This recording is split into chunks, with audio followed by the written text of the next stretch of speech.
Weight loss பண்றதை விட maintain பண்றது ரொம்ப இம்பார்ட்டன்ட். ஸோ வெயிட்டை மெயின்டைன் பண்ணணும் அப்படின்னா எவ்வளோ கேலரி ஒரு நாள் எடுத்துக்கணும் அப்படிங்கிறது உங்களுக்கு தெரியுமா?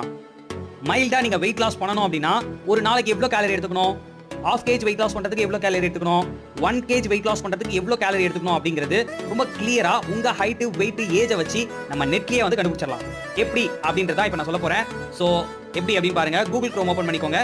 இதுல BMI கால்குலேட்டர் அப்படின்னு நீங்க ஃபர்ஸ்ட் சர்ச் பண்ணீங்க அப்படின்னா இந்த மாதிரி ஒரு பேஜ் வரும். இதுல பாருங்க ஃபிட்னஸ் அண்ட் ஹெல்த் கால்குலேட்டர்ஸ் அதை டச் பண்ணிட்டு செகண்ட் ஆப்ஷன் கேலரி கால்குலேட்டர் இதை டச் பண்ணீங்க அப்படின்னா இந்த மாதிரி ஒரு பேஜ் ஓப்பன் ஆகும். ஏஜ், மேலா ஃபீமேலா, ஹைட், வெயிட் இதை வந்து நீங்க கொடுக்கணும். இது ஆக்டிவிட்டி லெவல்.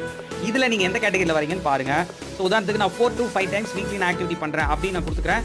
கால்குலேட்டர் கீழே டச் பண்ணீங்க அப்படின்னா இந்த மாதிரி ஒரு பேஜ்ல ரொம்ப கிளியரா தெரிஞ்சிடும். ஸோ இதுல என்ன சொல்ல வராங்க அப்படின்னா நீங்க வெயிட்டை மெயின்டைன் பண்றதுக்கு 2558 கேலரிஸ் வந்து ஒரு நாளைக்கு நீங்க சாப்பிடணும். இதுக்கு மேல சாப்பிட்டீங்க அப்படின்னா கண்டிப்பா வெயிட் ஏறிடும் அப்படிங்கறத சொல்றாங்க.